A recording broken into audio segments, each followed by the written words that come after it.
Bismillahirrahmanirrahim. Assalamualaikum warahmatullahi wabarakatuh. Alhamdulillah, wassalatu wassalamu ala rasulillah wa ala alihi wa sahbihi wasallam. Puji syukur kita panjatkan pada Allah. Salawat dan salam mugi-mugi tercurah pada junjungan kita Nabi besar Nabi Agung Muhammad sallallahu alaihi wasallam. Baik, ibu sekalian, kita masuk zikir petang bagian-bagian akhir dulu. Nanti selanjutnya saya tambahkan dengan buku doa.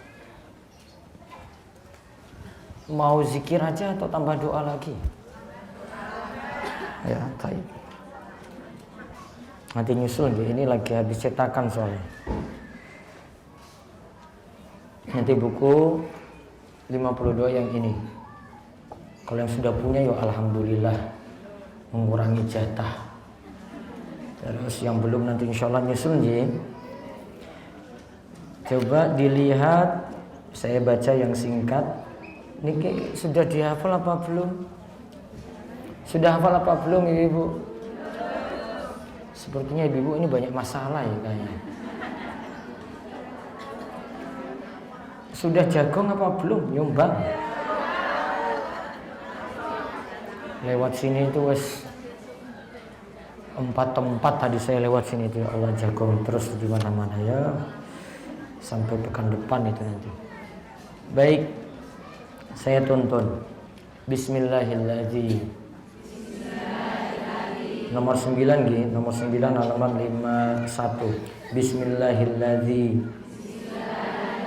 La yadurru ma'asmihi syai'un fil ardi wala fis sama wa huwas sami'ul alim. Bismillahirrahmanirrahim. La yadurru ma'asmihi syai'un fil ardi wala fis sama wa huwas sami'ul alim. Bismillahirrahmanirrahim. La yadurru ma'asmihi syai'un fil ardi wala fis sama wa huwas sami'ul alim. Raditu billahi rabba. Nomor 10. Nomor 10 je. Raditu billahi rabba wa bil islami dina wa bi Muhammadin sallallahu alaihi wasallama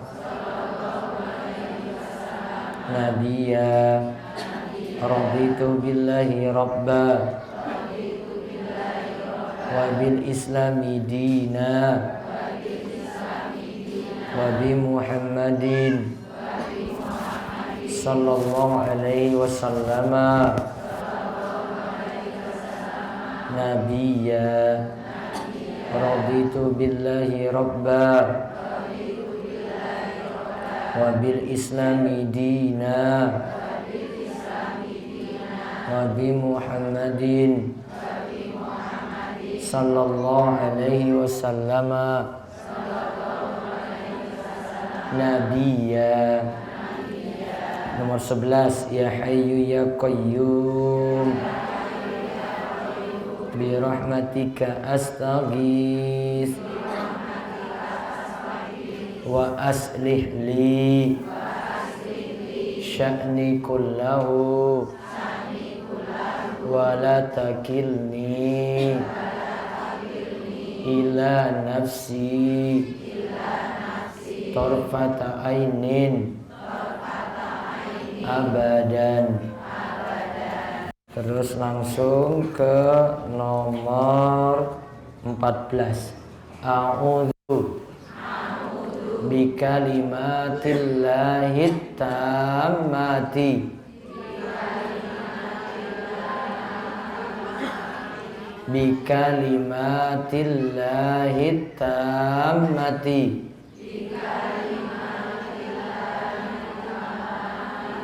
Min syarri ma khalaq. A'udzu bikalimatillahi tammati.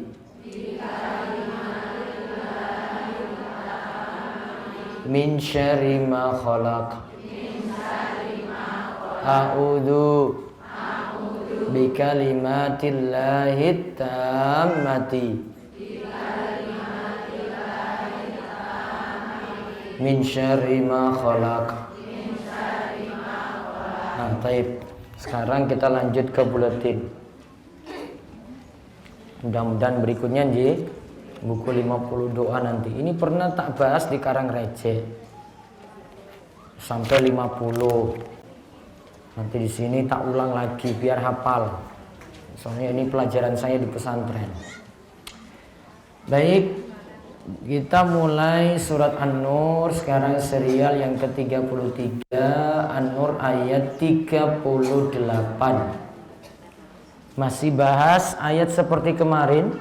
Ini membicarakan tentang amalan, pahalanya itu bisa berlipat-lipat. Amalan itu pahalanya bisa berlipat-lipat. Monggo dibaca. Tafsir An-Nur ayat 38.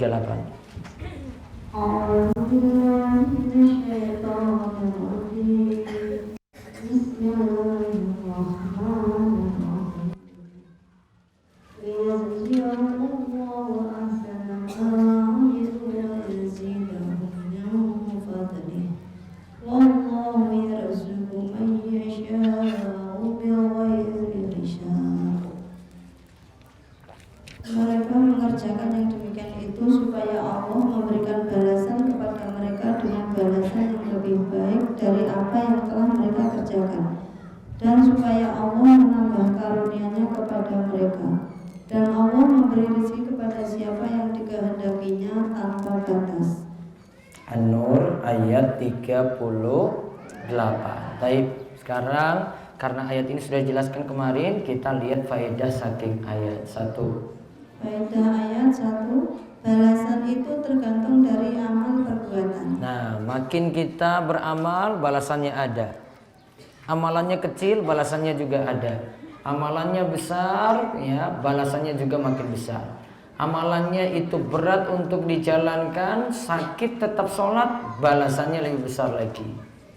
Dia baca Al-Quran terbata-bata, sulit, dieja satu huruf, walaupun itu proses belajar dicatat juga, perjuangannya tetap dibalas. Terus yang kedua, Allah memiliki ilmu karena sesuatu dibalas dengan adil, tentu setelah memiliki ilmu. Allah memiliki ilmu. Terus yang kedua, yang ketiga, kalau Allah mampu membalas amalan hamba, berarti Allah memiliki kudrah atau kemampuan yang menunjukkan kesempurnaan kudrah Allah. Pastilah Allah membalas setiap orang yang beramal. Nah, Allah punya kudrah. Kalau Allah punya kudrah, punya kemampuan, tidak ada yang bisa mencegah kemampuan ini. Allah kehendaki A, ya pasti akan terjadi A. Allah katakan yang A ini tidak akan terjadi, tidak akan terjadi. Allah kehendaki ini ada orang yang sudah berjuang untuk gapai A ini. Allah nyatakan takdirnya tidak akan tercapai itu. Maka sekerkuat apapun perjuangannya tidak akan tercapai. Terus yang keempat, Allah memiliki masyiah, kehendak, karena disebutkan dalam ayat, dan Allah memberi rezeki kepada siapa yang dikehendakinya. Nah, Allah punya masyiah, kehendak. Kehendak memberi rezeki. Si A dapat rezeki, si B tidak. Si A ini bebas utang, si B punya utang. Iya kan? Nah, si A nyicil pelan-pelan utangnya lunas, si B belum. Siapa yang berkehendak? Allah. Kalau Allah sudah kehendaki, maka tidak ada yang bisa mencegah. Kalau Allah tidak kehendaki, tidak akan terjadi. Jenengan buat hajatan, Bu, Pak, itu buat hajatan, mau cegah hujan nggak turun. Datangkan pawang yang paling sakti sekalipun, tetap. Kalau Allah takdirkan turun hujan, tetap turun hujan. Nggak ada yang bisa cegah itu. Nggak ada yang bisa melawan takdir Allah. Terus 5. Allah memiliki rezeki yang banyak karena disebutkan dalam ayat, dan Allah memberi rezeki kepada siapa yang dikehendakinya tanpa batas. Nah, lihat kalimat tanpa batas. Berarti rizki yang diberikan itu banyak. Si A dapat rizki. Rizki Allah yang Allah beri tidak akan pernah habis. Si B minta lagi, tetap masih bisa dikasih. Nggak seperti kita keluarkan, kasih orang bantu, berkurang itu. Namun kalau Allah beri rizki, kasih kepada si A, masih ada lagi. Kasih pada si B, masih ada lagi. Kasih pada si C, masih ada lagi. Seterusnya seperti itu. Kalau manusia itu keluarkan sesuatu, makin lama makin berkurang. Jadi rizki Allah banyak sekali. Berarti kita itu diperintahkan minta rizki pada siapa? Minta rizki pada Allah. Kalau minta rizki pada manusia, rizki manusia terbatas. Kalau minta rizki pada Allah, rizki Allah banyak, tidak terbatas. Terus yang ke-6. 6. Tanpa batas di sini bukan berarti rezeki diberi tanpa ada takdir. Maksud ayat adalah Allah memberikan balasan pada manusia bukan ada batasan, tetapi dibalas dengan balasan yang banyak. Tetap semua itu dengan takdir Allah. Nah, semua itu terjadi dengan takdir Allah. Rizkinya banyak, itu juga dengan takdir. Rizkinya sempit, itu juga dengan takdir. Rizkinya tanpa hisab, tanpa batasan, ada lagi, ada lagi, ada lagi. Semua itu dengan takdir Allah. Nah, sekarang tadi disebutkan bahwasanya wa yazidahum min fadli. Sudah dibalas, Allah tambahkan lagi. Berarti setiap kita nanti ada amalan yang dibalas dengan pahala yang banyak. Kita sudah pernah singgung ibu-ibu, kalau amal soleh itu minimal dibalas berapa? Minimal dibalas berapa? 10. Masih bisa lebih daripada itu atau tidak? Masih. Nah, sekarang saya perinci.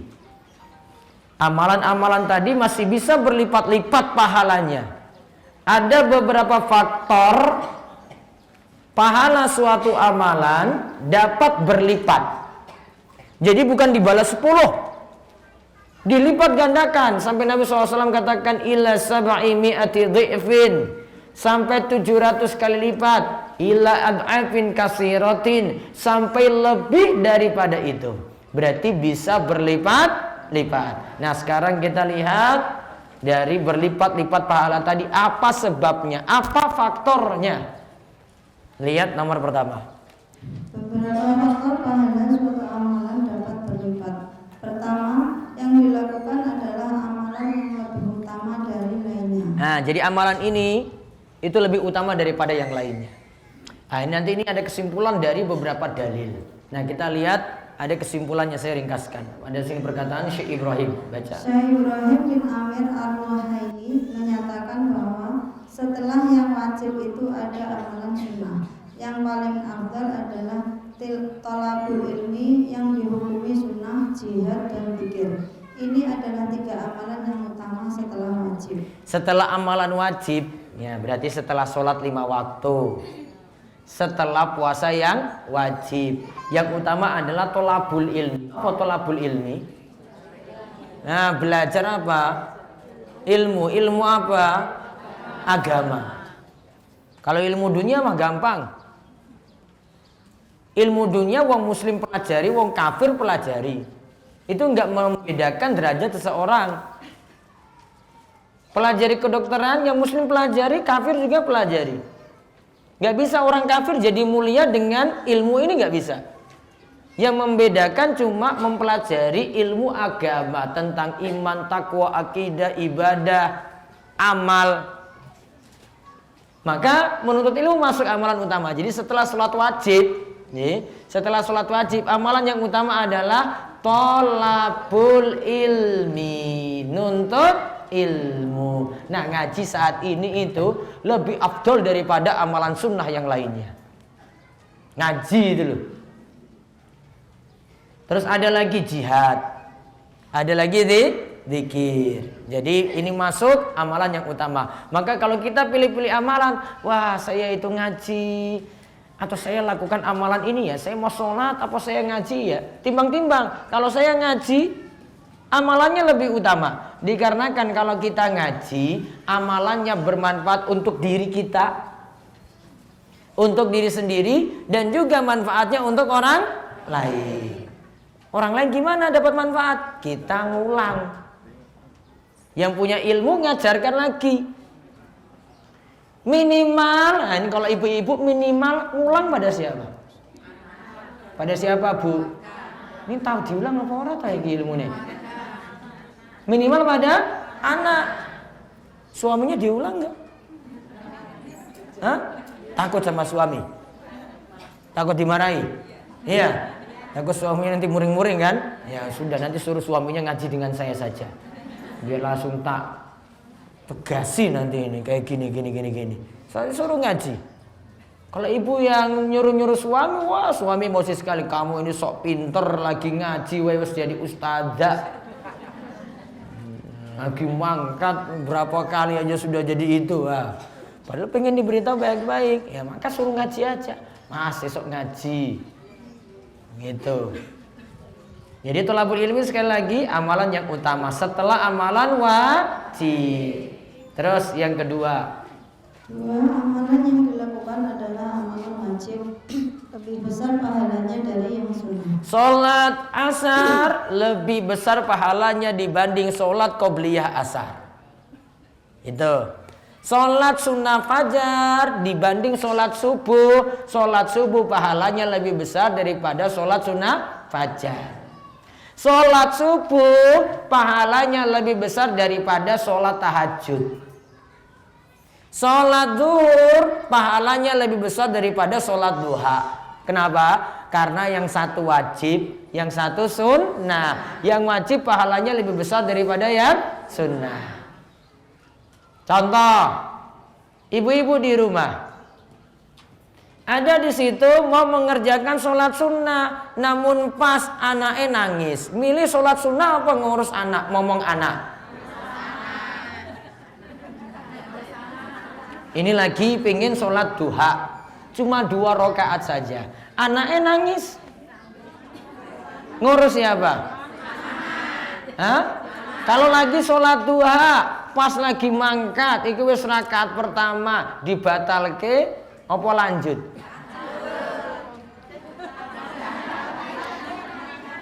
Mana yang harus, Bu? Lanjut. Hah? Mana yang harus? Yang lebih wajib yang mana? Berarti bisa dibatalkan. Paham tak? Ustadz, anak saya nangis. Ya, saya lagi sholat duha, saya lanjut atau gimana? Kalau masih lama sholat duhanya ya batalke.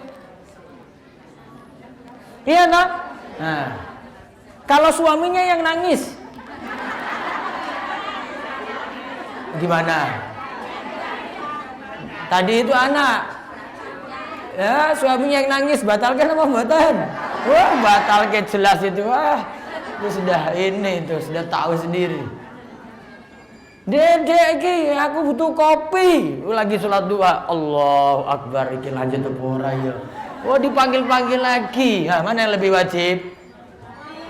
Mana? Paling jenengan mau bilang, wah suami saya mending gawe dhewe ora. Males banget, paling mau bilang gitu.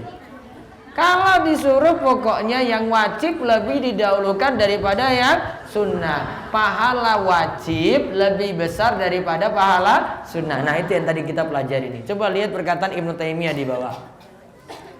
Dalam Majmu' al-Fatawa Syekhul Islam Ibnu Taimiyah menyatakan, Wajib mendekatkan diri dengan amalan wajib sebelum amalan sunnah.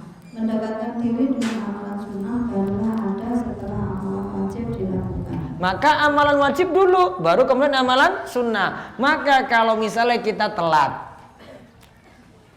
maghrib, imamnya sudah takbir pertama, takbiratul ihram, Allahu Akbar. Jenengan baru datang nih, Ustadz saya tahiyatul masjid dulu apa langsung ikut sholat maghrib tadi? Langsung ikut sholat maghrib. Karena sholat maghrib lebih wajib daripada saya sholat tahiyatul masjid. Termasuk juga jenengan mau sholat tahiyatul masjid, terus sudah iqomah, Allahu Akbar, Allahu Akbar. Ternyata baru mulai. Sholat tadi pas masuk masjid dia baru mulai sholat sunnah. Berarti dilanjutkan sholat sunnahnya atau batalkan? Batalkan. Kata Nabi SAW, tidak ada sholat setelah kumandang iqomah selain sholat wajib. Kecuali lagi di rakaat terakhir tahiyat akhir. Tinggal lanjutkan. Terus salam. Maka boleh lanjut. Setelah itu ikuti imam takbir pertama. Paham ya? Kalau masih bisa lanjut karena tinggal sebentar lagi salam, lanjutkan. Namun kalau masih lama karena baru mulai, maka batalkan. Terus yang ketiga. Ketiga, amalan yang lebih ikhlas pahalanya lebih besar. Nah, amalannya lebih ikhlas. Contoh di sini amalan sedekah. Lihat dalilnya di bawah. A'udzu billahi minasyaitonir rajim. Bismillahirrahmanirrahim. In tubdu shadaqati fa ni'ma wa in tukhfuha wa tu'tuha al-fuqara fa khairul lakum wa yukaffir ankum sayyi'atikum wallahu bima ta'maluna khabir. Jika kamu menambahkan sedekahmu, maka itu adalah baik sekali. Dan jika kamu menyembunyikannya dan kamu berikan kepada orang-orang fakir, maka menyembunyikan itu lebih baik bagimu. Dan Allah akan menghapuskan dari kamu sebagian kesalahan-kesalahanmu, dan Allah mengetahui apa yang kamu kerjakan. Nah, di sini disuruh sembunyi-sembunyi dalam sedekah. Diam-diam dalam sedekah. Ibarat Kanjeng Nabi sedekah dengan tangan kanan, terus apa? Tangan kiri tidak perlu tahu. Artinya apa? Ini kan dampingan terus ini. Saya sedekah, orang dekat saya tidak perlu tahu ya nggak masalah, nggak usah pamer-pamer. Pura-pura uangnya jatuh 100.000, terus dicemplung kayak. Waduh, tenan wong sugih, tenan kuwi ya. Diam aja, tutup pelan-pelan itu, tutup. Apa jenengan bungkusi dengan uang abu-abu 2.000, dalamnya 100.000. Iya kan? Dibungkus 2.000. Terus di dalamnya itu 100.000, masukkan. Orang-orang bilang, "Bang dasar wong pelit. Masa nyumbang 2.000? Yuk biarin, dia suuzon lah. Yang dosa yang mana? Yang suuzon. Padahal ibu masukkan 100.000 plus 2.000. Itu strategi namanya, diam-diam. Dia mau nilai, wah, uangnya sugih, motornya banyak, ya cuma 2.000. Wah, sudah suuzon dia itu. Kan gak perlu orang tahu. Sedekah yang paling bagus yang tadi ikhlas. Tanda ikhlas bagaimana? Diam-diam. Saya pernah bahas ketika malam Kamis itu ada kisah Zainul Abidin. Pernah tak cerita toh? Kok belum? Pernah. Zainul Abidin itu nama aslinya itu Ali bin Al-Husain bin Ali bin Abi Thalib. Cicitnya Kanjeng Nabi. Bukan putune nggih, masih di bawahnya lagi. Nah, Zainul Abidin itu tiap malam ketika dia itu masih hidup, tiap malam itu dia mikul gandum. Mikul di punggungnya, bawa ke rumah-rumah warga, terutama yang rondo tua, terus wong miskin, ya, orang susah-susah itu dia cari. Tiap malam ketika mereka lihat, wah sudah ada tadi apa? Gandum. Masya Allah, ini gandum dari mana diambil? Besoknya lagi, datang lagi, diambil lagi. Orang-orang ini nggak tahu, pokoknya tiba-tiba ada saja gandum di situ. Tiap malam berlangsung kayak gitu terus. Baru ketahuan pas Zainul Abidin itu meninggal dunia, stok gandum tadi nggak ada. Mereka bingung. Ini kok pas Zainul Abidin ini meninggal dunia, kok kami nggak dapat gandum lagi? Terus ada yang ketika itu ngurus jenazahnya, ternyata di punggungnya ini ada bekas mikul gandum. Lalu orang-orang itu langsung nilai, Masya Allah, selama hidup gandum tadi dikasih ke kami tidak tahu kalau itu Zainul Abidin. Maka dia pernah mengatakan, inna sodaqata fi zulumatil lail, fi sawadil lail, tudfi'u ghadabar rabbi. Yang namanya sedekah pada malam hari, berarti kan diam-diam tadi nje, itu akan meredam murka Allah Subhanahu wa ta'ala. Berarti dia ajarkan apa? Sedekah itu sembunyi-sembunyi, diam-diam. Yang penting sudah bantu. Nggak perlu sampai ya orang-orang itu puji. Nggak perlu juga mencari pujian. Kadang itu sebagian orang pingin tuh disanjung. Pokoknya, Pak, niki kula nyumbang masjid, pokoknya nama kula ditulis J. Gelar kula niku ST, MSC, ditulis lengkap. Kula juga pun haji kemarin baru pulang. Tolong ditulis lengkap. Nyumbangnya pinten, Pak? 100.000. Wah, sudah tulis panjang-panjang, gelarnya banyak. Biasa saja gitu loh. Nulis, ya, pengaruh juga. Sudah saya sumbang, sudahlah hamba Allah saja. Biar nggak ada yang tahu. Siapa yang balas nanti? Allah. Nggak perlu manusia yang balas. Manusia itu balas cuma sekedar pujian saja loh. Dipuji, oh senang, waduh Masya Allah aku dipuji. Cuma sebatas itu tuh. Kalau Allah yang balas, Allah ganti tadi rizkinya yang tadi keluar, dibalas lagi nanti di akhirat. Nah, rizkinya itu nanti diganti lagi dengan pahala simpanan-simpanan, nanti di surga itu dibalas lebih banyak. Maka dituntut untuk sodako juga ikhlas. Berarti makin ikhlas, pahalanya makin besar. Namun boleh nggak sedekah tadi ditampakkan? Boleh, untuk tujuan mengajarkan. Jadi jenengan misalnya motivasi yang lain, lomba-lombaan. Saya ini biar tampakkan, biar kanan kiri saya ini yang biasanya pelit nanti ikut nyumbang juga. Boleh. Berarti untuk mendorong yang lain untuk nyumbang atau sedekah tadi. Terus yang keempat.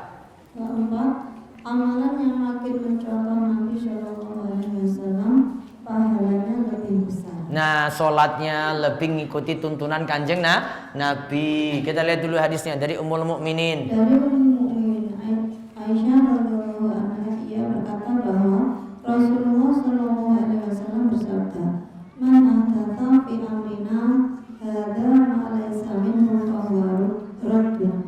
Barang siapa membuat suatu perkara baru dalam agama kami ini yang tidak ada asalnya, maka perkara itu tertolak. Berarti makin mengikuti tuntunan kanjeng Nabi saat sholatnya, sholatnya pahalanya lebih besar. Mengikuti tuntunan kanjeng Nabi dalam puasa berarti pahalanya makin besar. Menjadi istri di rumah karena manut pada tuntunan kanjeng Nabi berarti pahalanya juga makin besar. Jadi suami yang tanggung jawab karena nurut sabda kanjeng Nabi berarti juga pahalanya makin besar. Terus yang kelima. Amalan yang kontinu lebih afdal dari amalan yang dilakukan sesekali saja. Tahajudnya rutin, kalih rokaat, tutup witir 3 rokaat.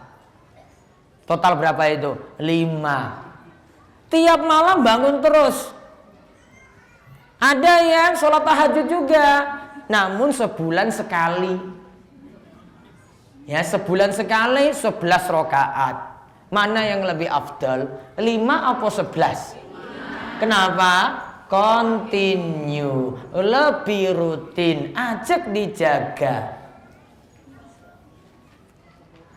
Contoh lagi ngaji.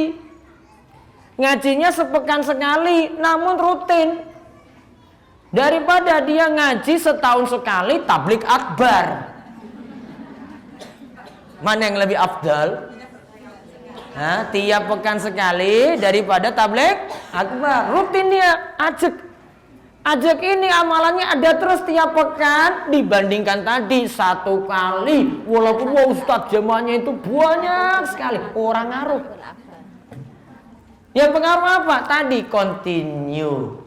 Yang dijaga rutin. Ini kan apalagi pembahasan ini kita kan bahas pelan-pelan loh. Sekarang sudah ayat 38 dari ayat pertama. Terus sekarang dalilnya lihat.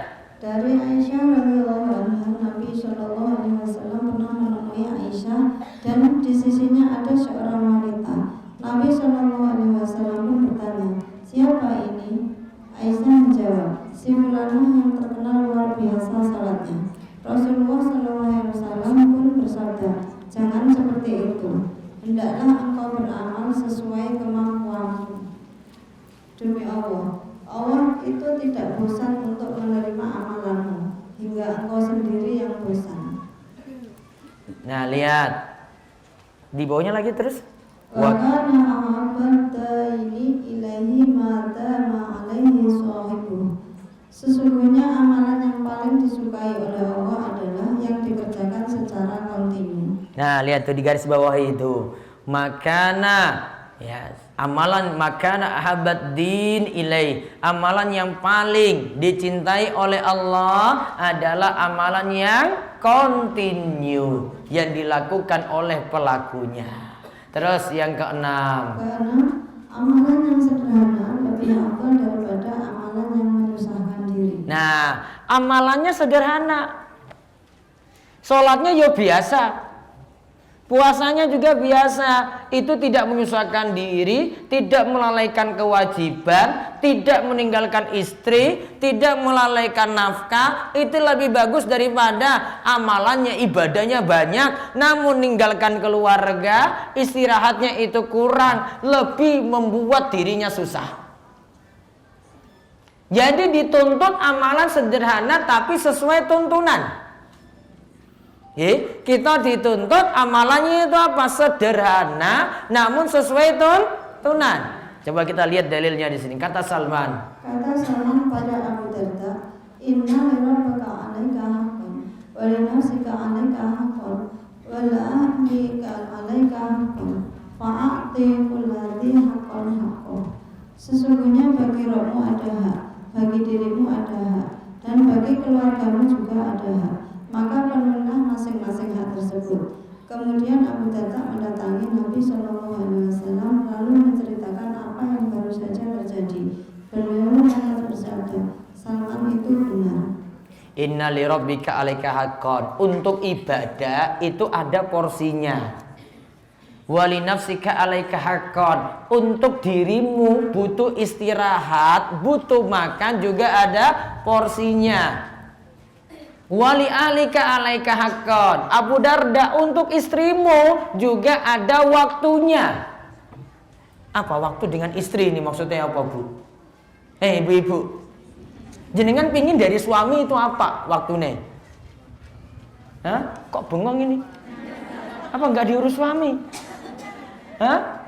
Pernah nggak jenengan makan bakso bareng suami itu, bakso bareng, wae? Pernah nggak? Nah itu namanya suami kasih waktu untuk istri. Kalau nggak pernah, minta, "Mas, kapan kok aku ditraktir?" Traktir apa? Bakso. Wah, itu sudah senang sekali itu istri itu, Masya Allah. Betul nggak ibu-ibu? Wah, sudah senang itu. Itu namanya suami kasih waktu. Nah, itu yang tadi itu. Untuk istrimu, keluargamu, untuk anakmu juga diberikan waktu. Enggak, suaminya ibadah terus. Pak, kenapa kok jenengan di masjid terus? Saya ingin mendekatkan diri pada Allah. Istrinya gimana? Biarin saja, nanti Allah yang ngurus. Dikasih nafkah enggak? Saya tawakal pada Allah. Allah yang memberi rizki. Iya, istrinya ngemis-ngemis di rumah. Gak ada nafkah.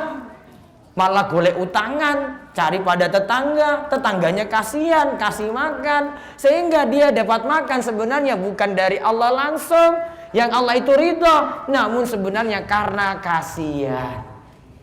Tetangga kasihan padanya. Maka ibadah ada waktunya, istirahat juga ada waktunya. Karena ceritanya Abu Darda, Masya Allah, puasanya tiap hari. Sholat malamnya, istirahat sebentar. Habis istirahat sebentar, mungkin 1 jam. Setelah itu dari tidur ini bangun sampai subuh, sholat terus, sholat tahajud terus. Allahu Akbar lagi, Allahu Akbar lagi, Allahu Akbar lagi. Salman datang temui istrinya Abu Darda. Istri Abu Darda, kok kamu seperti nggak diurus oleh suamimu? Kenapa? Ummu Darda jawab, istrinya ini jawab, temanmu, saudaramu Abu Darda sudah nggak mau pikir dunia lagi. Mikirnya apa? Ibadah. Maka tadi Salman beritahu, pada Robmu itu ada waktu, ibadah berarti ada waktu. Wali nafsika, untuk dirimu juga berarti ada waktu. Butuh istirahat nggak? Butuh. Untuk keluargamu juga ada waktu. Mas, kapan jalan-jalannya? Nah, gitu. Ada waktu. Orang ngaji terus. Nah, ada waktu juga. Jadi sekali-sekali tak liburkan kajian. Kenapa Ustaz liburkan? Wah, aku arak jalan-jalan. Nah, orang protes. Kok libur Ustaz? Wah, saya mau refreshing dulu dengan anak-anak. Oh, butuh waktu refreshing.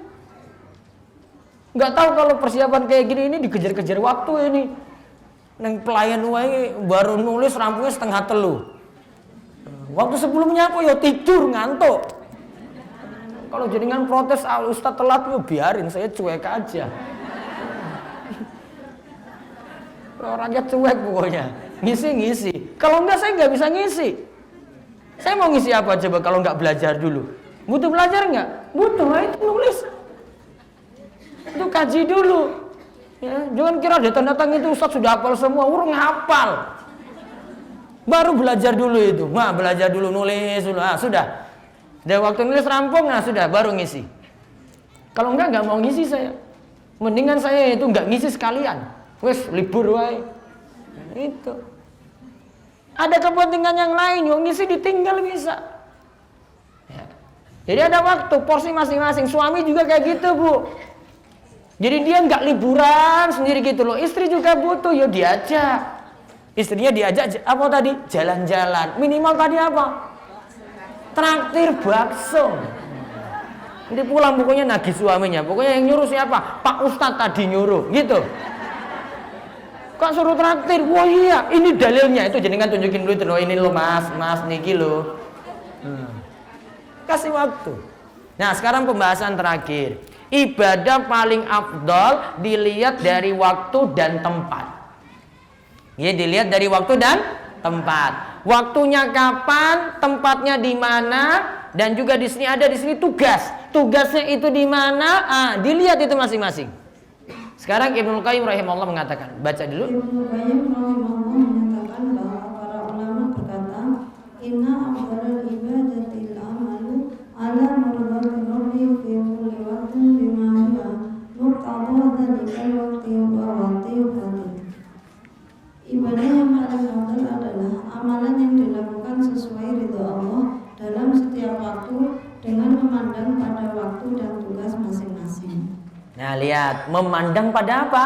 Waktu dan tugas masing-masing. Ini waktunya kapan ya? Saya mesti apa ya? Lihat, sholat, waktu sholat ya sholat. Bar sholat, saya mau ngapain ya? Lihat, waktu setelah sholat itu ngapain?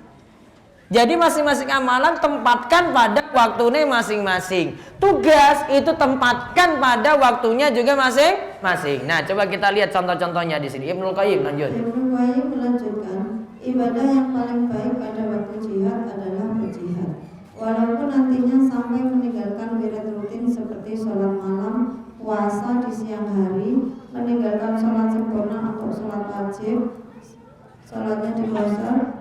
seperti dalam keadaan. Nah, kalau disuruh jihad, jihad gitu.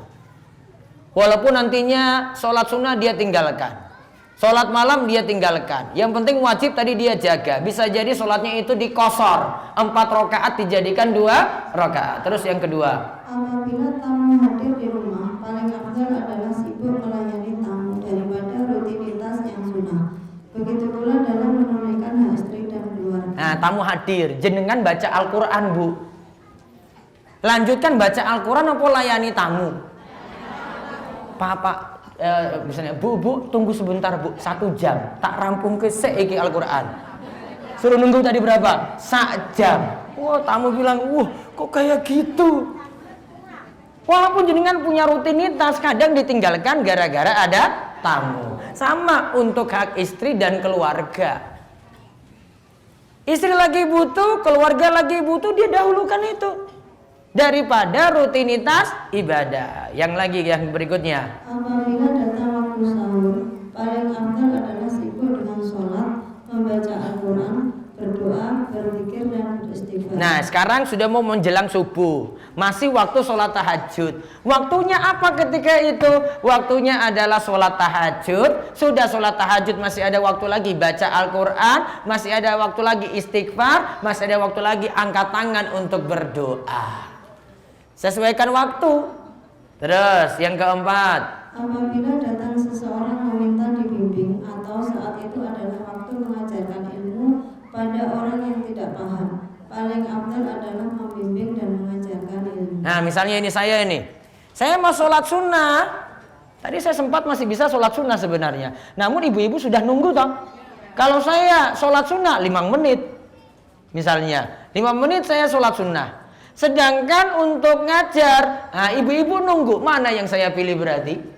Ngajar langsung. Ya, saya nggak sempat sholat sunnah karena sudah ditunggu. Nah kayak gitu milihnya. Waktunya orang butuh. Ada yang nunggu mau bertanya ini sama ustadz, nunggu. Nah terus setelah itu saya mau sholat sunnah ba'diyah misalnya. Nah ternyata ada yang butuh ilmu, maka ketika itu dia tinggalkan sholat sunnah ba'diyahnya dulu, pentingkan tadi jawab pertanyaan. Paham ya? Jadi waktunya kapan? Lihat ini mana yang butuh nih. Terus di bawahnya lagi, apabila azan berkumandang, paling afdal adalah sibuk menjawab azan daripada melakukan rutinitas ibadah lainnya. nah lagi baca Quran, kumandang azan, Al-Qurannya di stopkan dulu, kemudian jawab azan. Jawab azannya rampung, doa ba'da azan rampung, baru jenengan lanjut baca Quran. Terus apabila waktu sholat 5 waktu tiba, maka lebih afdal adalah serius dan melakukannya dalam bentuk yang sempurna. Bersegera melakukannya pada awal waktu, lalu keluar ke masjid jami walaupun itu jauh. nah kalau sholat 5 waktu tiba azan, bapak-bapak itu tinggalkan aktivitas, pentingkan sholat wajib berjamaah. Terus apabila ada orang yang membutuhkan bantuan lewat kedudukan, badan atau harta, maka kita sibuk dengan menolongnya, mengangkat kesulitannya. Hal itu didahulukan dari amalan rutin dan senangnya kita bersendirian. nah lihat, saya mau sibuk ibadah, sholat malam, sholat tahajud. Tetangga atau pas dulur saya samping rumah itu sakit, butuh dibawa ke rumah sakit. Jam segitu saya biasanya sholat tahajud. Mana yang didahulukan? Layani tadi tetangga atau dulur tadi yang butuh diantar ke rumah sakit apa sholat tahajud? Ngantar tadi. Sholat tahajudnya ditinggal karena ini lebih butuh. Maka sholat tahajud jadi tidak afdol karena ada bantuan yang dibutuhkan oleh orang lain. Terus apabila waktu membaca Al-Quran, yang afdal adalah konsentrasi untuk merenungkan dan memahami seakan-akan Allah sedang berbicara denganmu secara langsung, sehingga hati benar-benar menyatu saat itu. Adapun bertekad untuk melaksanakan setiap perintah yang ada di dalam Al-Quran lebih lagi dari sekedar konsentrasi merenungkan. nah kalau baca Al-Quran, HP-nya ditinggal ditutup kui. Orang dibuka terus kui ono orderan, ya Allah lagi moco, Jawab saya, ya akhirnya orang rampung. Iya tak ibu-ibu? Ditinggal tutup dibalik ini. Wah kalau ada yang ini gimana? Rampungkan dulu sedikit sebentar. Ada seayat dirampungkan. Kalau di bel ya jenengan baru ngangkat gitu. Ya. Itu ada waktu konsen untuk dengar Al-Quran, lagi ngaji, butuh konsen. Dengar itu. Jangan sibuk-sibuk yang lainnya. Jangan ustadznya ngomong depan terus dengan wah iki orderan penting ya iki pesan gamis ketok iki ya jawab. Wah iki apik, wah alhamdulillah dapat rezeki padahal lagi ngaji. Konsen. Butuh fokus. Enggak boleh mikir-mikir yang lainnya dulu, biar masuk ilmunya itu. Hati itu cuma satu, Bu. Ya, hati kita itu cuma satu. Hati ada dua, Bu. Hati satu apa dua? Satu. Maka konsen itu cuma bisa pada satu saja. Nggak bisa dua-duanya, nggak bisa. Maka kalau konsen pada ini, dengar dulu baik-baik gitu. Lagi baca Al-Quran, renungkan Al-Quran baik-baik. Kalau memang butuh yang lain, sudah tinggalkan itu. Maka misalnya ibu lagi aktivitas, lagi muter murotal Al-Quran, kalau memang lagi nggak nyimak, dimatikan dulu daripada sia-sia. Kalau jenengan mau dengar, diam dulu di tempat, fokus tuh dengar itu. Ya, dengar, mau renungkan itu, atau pegang Al-Quran tuh dengar. Jangan dua-duanya. Ustadz saya nyapu, saya lagi nyuci-nyuci, terus ini saya ini. Kalau nggak bisa dua-duanya jalankan, pilih salah satu. Jangan pilih dua-duanya, karena hati kita cuma satu. Qalbun wahid, hati cuma satu. Terus yang berikutnya. Apabila seseorang wukuf di Arafah, yang afdal adalah bersungguh-sungguh merendahkan diri, berdoa, berzikir, tidak berpuasa supaya lebih semangat dalam berdoa dan berzikir saat itu. Nah, orang wukuf di Arafah lagi haji itu. Dia nggak sibuk-sibuk yang lainnya, sibuk fokus doa, sibuk fokus zikir, ya, bukan banyak selfie, bukan banyak jalan-jalan. Waktunya doa-doa, waktunya sekitar 5 jam situ doa terus itu pada Allah. Karena nggak ada seumur-umur dia berdoa seperti itu. Terus yang berikutnya lagi. Apabila seseorang masuk dalam 10 hari pertama Zulhijjah, afdalnya ia memperbanyak beribadah. Lebih-lebih lagi memperbanyak takbir, tahlil, tahmid, dan semua itu lebih afdal daripada jihad, kecuali jihad yang fardu ain. Nah, kalau ini 10 hari pertama Zulhijjah yang kemarin, saya lewati lagi di bawahnya. Apabila seseorang masuk pada 10 hari terakhir Ramadan, afdalnya adalah beriktikaf di masjid, menyendiri, mengurangi bergaul, dan sibuk dengan manusia. Bahkan iktikaf itu lebih afdal dari menyampaikan ilmu dan membaca Al-Quran menurut kebanyakan ulama. Nah, akhir Ramadan itu disuruh iktikaf. Itu lebih afdal daripada sibuk mempersiapkan lebaran. Mempersiapkannya apa, Bu? Beli baju anyar.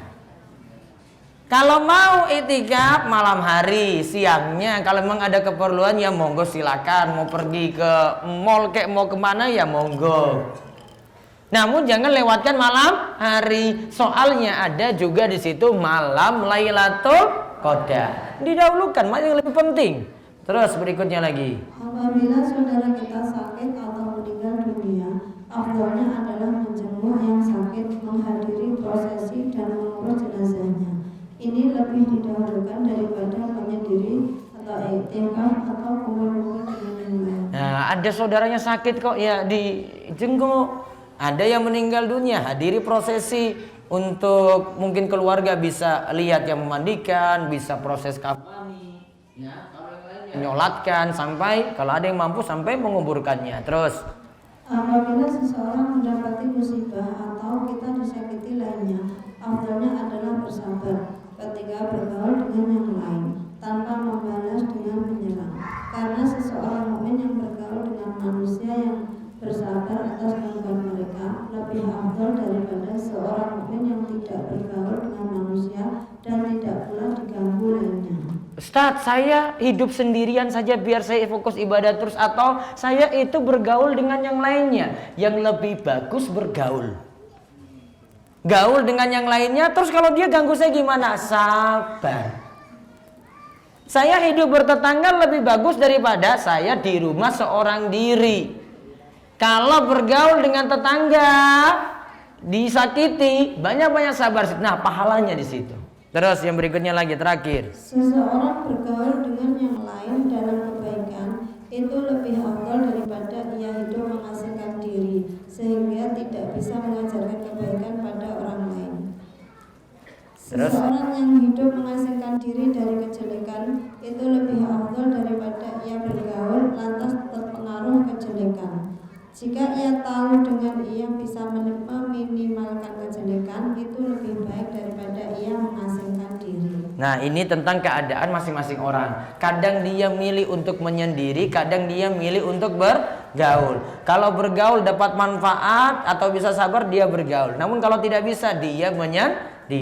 Kesimpulannya, maka afdolnya pada tiap waktu dan keadaan seseorang mendahulukan sesuatu yang Allah ridhoi pada waktu dan keadaan tersebut dan sibuk dengan kewajiban di dalamnya sesuai dengan waktu, tugas dan konsekuensinya. Wallahu a'lam bissawab. Ada pertanyaan? Jadi monggo. Si ada 5 menit. Assalamualaikum warahmatullahi wabarakatuh. Waalaikumsalam warahmatullahi wabarakatuh. Ustaz, saya ingin menanyakan tentang 3 hal yang ini membuat saya bingung. Itu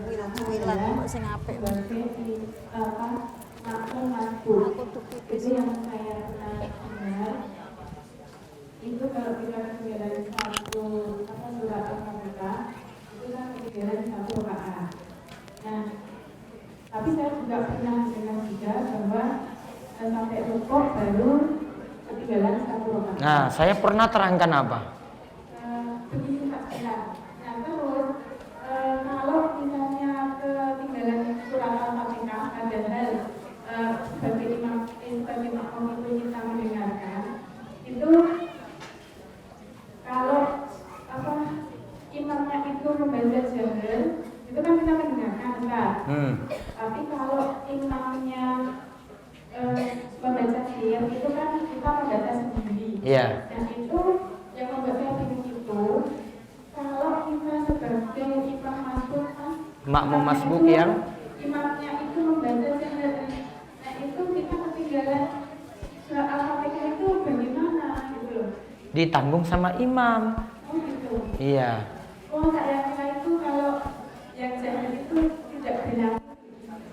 Tetap sama. Yang penting dapat rukuk, dapat 1 rakaat. Oh berarti yang jahar. Walaupun punya kesempatan baca Al-Fatihah, dia tidak baca karena dengar surat pendeknya. Al-Fatihahnya sudah ditanggung imam. Oh iya. Makasih. Yang penting dapat rukuk, dapat 1 rakaat. Kuncinya di situ. Oh gitu. Nah, terus. Yang kedua, kalau kita menyolatkan jenazah, terus di situ sudah ada rombongan yang sudah mungkin Sholat. Ya. Nah, terus kita itu menunggu jamaah rombongan itu selesai atau kita juga bisa jadi makmum masbuk? Jadi, sekarang sudah takbir keberapa? Ya nggak tahu soalnya sudah. Ya sudah, kalau bingung mendingan nunggu saja, nanti bisa nyolatkan. Nyolatkan tidak mesti berjamaah, bisa sendiri. Tapi pahalanya bagaimana? Ya lebih bagus berjamaah. Namun kalau nggak ada kesempatan lagi, gitu ya. Terus yang terakhir Ustaz, benar. Di WA itu ternyata kan mendapatkan share-share itu loh, kalau di bulan Zulhijjah itu kan Allah melipat gandakan pahala, tapi juga Allah itu melipat gandakan dosa. Itu bagaimana? Apakah Yang benar, dosa itu bukan dilipat gandakan. Karena 1 kesalahan dibalas 1 dosa.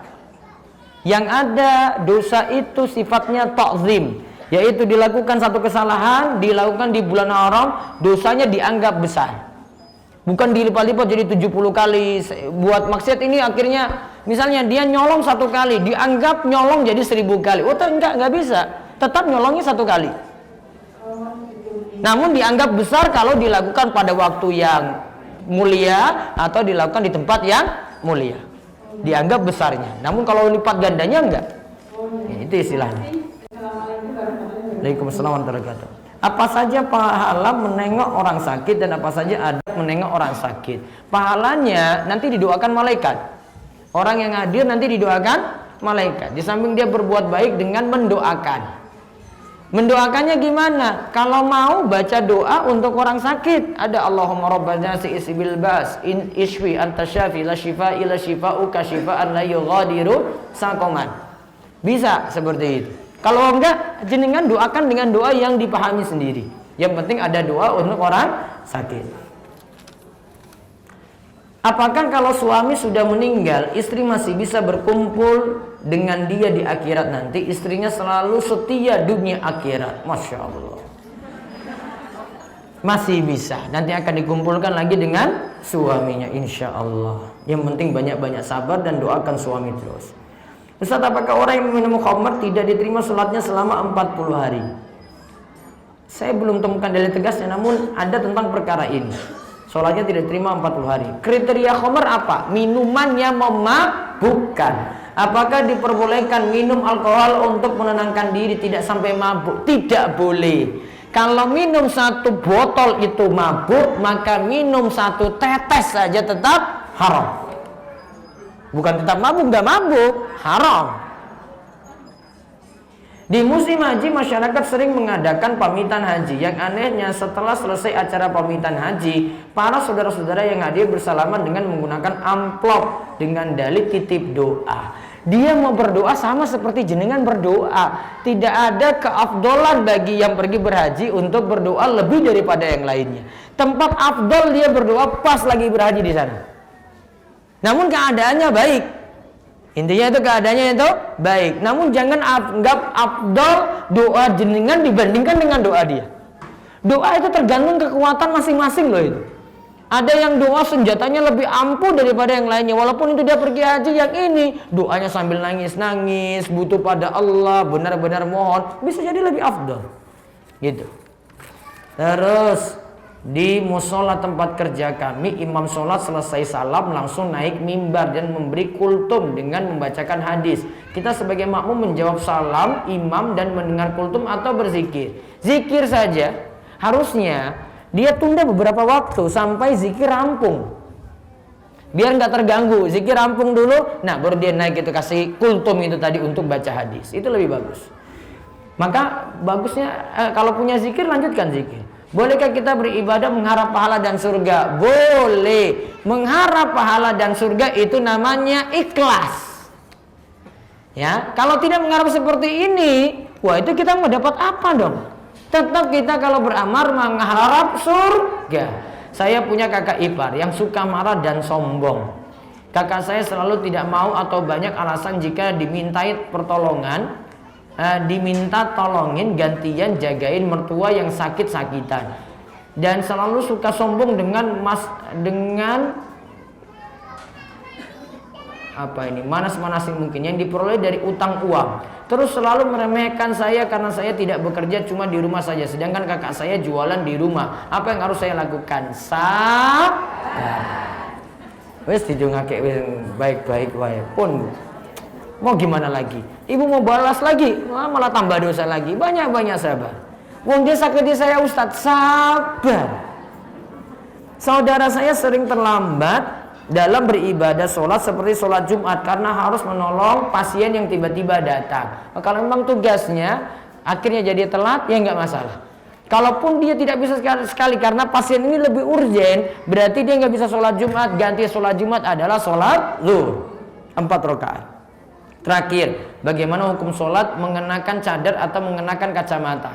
Pakai kacamata boleh, pakai cadar karena ada laki-laki di situ juga dibolehkan. Ya, jadi dua-duanya masih boleh.